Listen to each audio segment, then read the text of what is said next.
Expanding beyond the lever-action rifles and shotguns so synonymous with the Henry name, the Big Boy Revolver is a historic release that will appeal to even collectors as a rare opportunity to own the first bona fide handgun made by the long gun manufacturer. It also makes for the perfect sidekick for owners of the Henry Big Boy rifle. Like Henry's existing models, the Big Boy Revolver is all about quality materials and a healthy serving of old-school charm.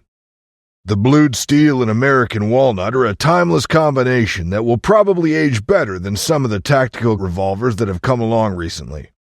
Small details make it decidedly Henry, like a brass trigger guard and grip frame and an old-fashioned unshrouded ejector rod, thin top strap, and the overall throwback shape of the gun.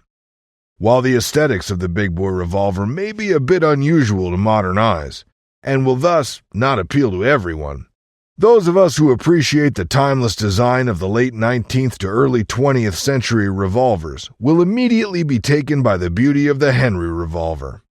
Visually, the Big Boy Revolver strongly evokes the wonderful Colt double-action six guns of that era, and I, for one, am quite pleased that Henry chose not to make the revolvers look like everyone else's.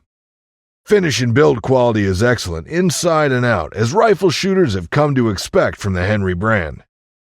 For example, the chambers are polished well enough that with a sharp slap on the ejector rod, even hot magnum brass ejected cleanly. It's also fairly simple. There are no optics options, no night sights, and no accessory rail. Just a rear groove sight, a front ramp sight, and a traditional transfer bar safety. However, Henry has gone the extra mile to allow easy adjustment of the front sight via 3 included sizes that ship with the revolver, allowing the user to tweak the point of aim to match the point of impact. The polished brass grip frame contrasts beautifully with the polished blue steel of the rest of the six-gun, and features a generously sized yet graceful trigger guard and a hump at the top of the grip frame to minimize the revolver's tendency to flip upward under recoil. The grip fills moderately large hands very well, and the stocks are the perfect thickness. The stocks also incorporate a subtle, attractive, and effective thumb rest on each side, which also allows a speed loader to clear on the port side. Also note the screw for the backstrap module, which means at some point Henry could simply offer different grip styles to owners to swap out rather than making them separate revolvers. 2 styles of grip frames are available. The Gunfighter has a full grip with a square butt, while the Bird's Head grip is the compact style that ends in a beak. The grip frame of both have a slight beaver tail, where the web of the hand meets the grip frame. The Bird's Head grip Big Boy weighs 34 ounces, with the Gunfighter grip model coming in at 1 ounce more. Mechanically, the Big Boy Revolver is precision machined from modern materials and features modern engineering and coil springs throughout, along with an extra cylinder locking point using a ball detent at the front of the cylinder crane for added strength, making it superior in many ways to the beloved early double-action six guns. The 4-inch barrel is of round configuration with a 1/16 twist and doesn't include an underlug enclosing the ejector rod. I've seen quite a bit of derision online regarding this, largely from inexperienced shooters who see this as a weakness, without considering that the early Colt and Smith & Wesson double-action revolvers have gotten along just fine with exposed ejector rods over more than a century of hard use. These naysayers, many of whom have never actually seen a Henry Big Boy Revolver, much less used one, also tend to opine that the exposed ejector rod looks cheap, without considering that these early Colt and Smith & Wesson double-action revolvers with exposed ejector rods are often valued in the thousands of dollars on today's market. The barrel is screwed in, it isn't pinned, and the cylinder is not recessed.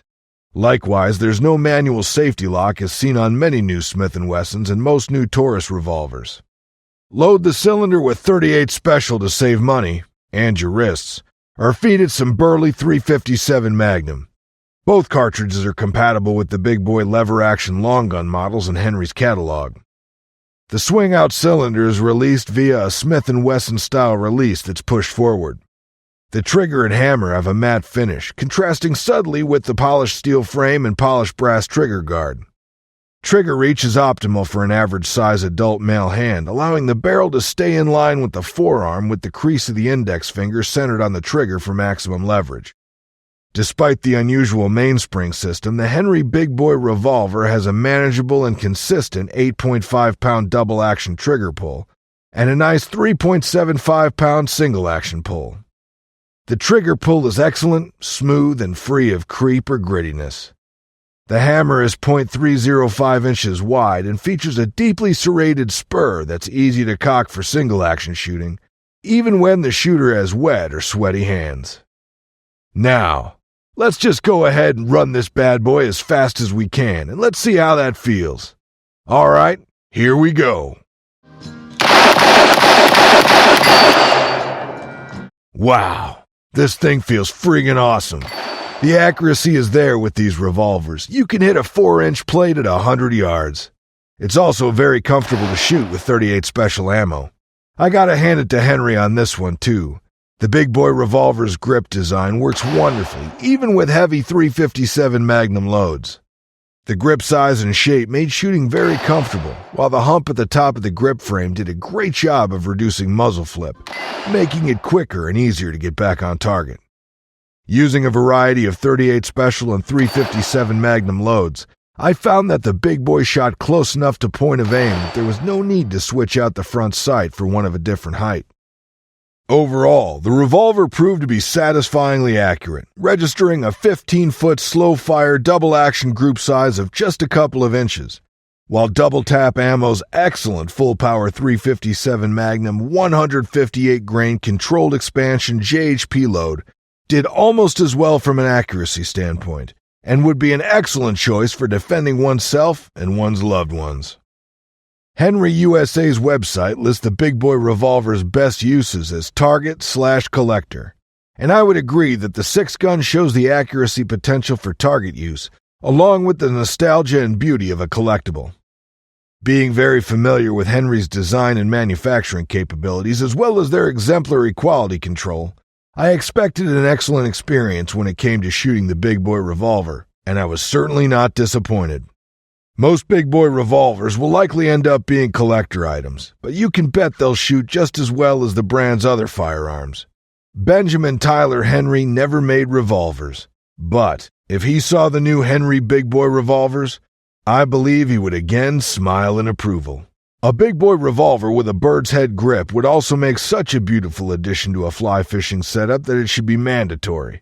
Or it could serve as a solid, simple, concealed carry wheel gun. The Henry Big Boy Revolver, in either gunfighter or bird's head grip configuration, is currently priced at an MSRP of $928, making it comparable to similarly configured .357 Magnum revolvers from Colt, Ruger, and Smith & Wesson. A bit of shopping should yield significant savings.